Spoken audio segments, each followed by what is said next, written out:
This is a video on how to reproduce an Andy Warhol pop art inspired image or self-portrait in Adobe Photoshop Elements. The first thing that you're going to want to do is open up your picture. Your picture is saved on the shared drive in the Technology folder, Grade 5 Photoshop. You should be able to find it.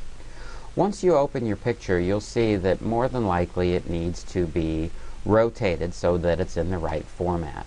So to do that, we're going to say Image, Rotate. We're going to rotate it to the right 90 degrees, and there we have our image. Now, the next thing that we need to do is we need to duplicate our layers. Layers allow us to separate our image into different parts that can exist at the same time. Right now, over here in this layer palette, you see we only have one layer. We want to duplicate that just by right-clicking on it and saying Duplicate Layer, and then say OK. This prevents us from damaging our image. What we're going to do is we're going to cut out our head and shoulders from our background, because we will be recoloring the background at some point, and this will make it easier to do. So what we use for this is the lasso tool. We don't want to use the magnetic lasso tool. To change the lasso tool, put your arrow over the lasso tool, click and hold down, and change to lasso. Now, the bottom tip of the rope is what will allow you to select. You will not be able to get a perfect selection the first time through. So you're going to do your best, and then you're going to do some cleanup work. So I'm just holding my mouse down and going around what I want to select,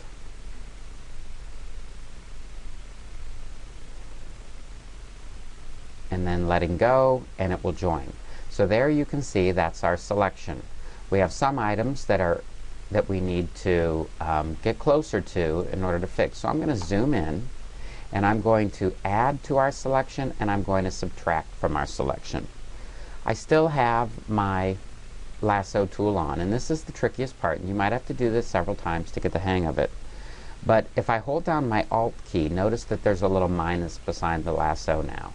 Now what I can do is I can go in and I can subtract part of my selection.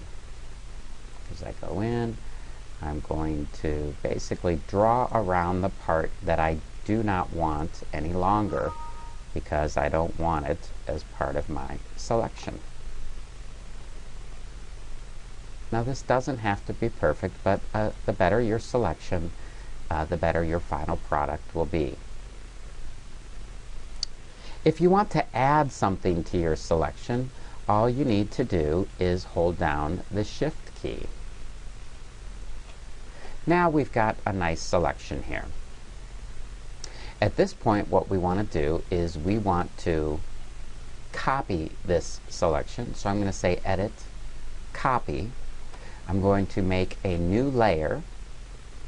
This over here in the layer area, this little thing that looks like a Post-it note will allow us to create a new layer. We're going to create a new layer.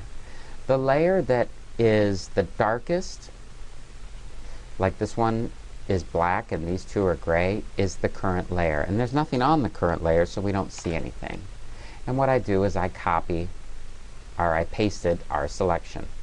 The little eyeball controls what we can see. If I turn those off, you can see now I only see the one layer. At this point, you can always go in and do a little more cleanup of your image if you want to smooth off some of those rough edges using your eraser tool. So go ahead and with your eraser clean up some of what you don't like or that you have too much in your picture.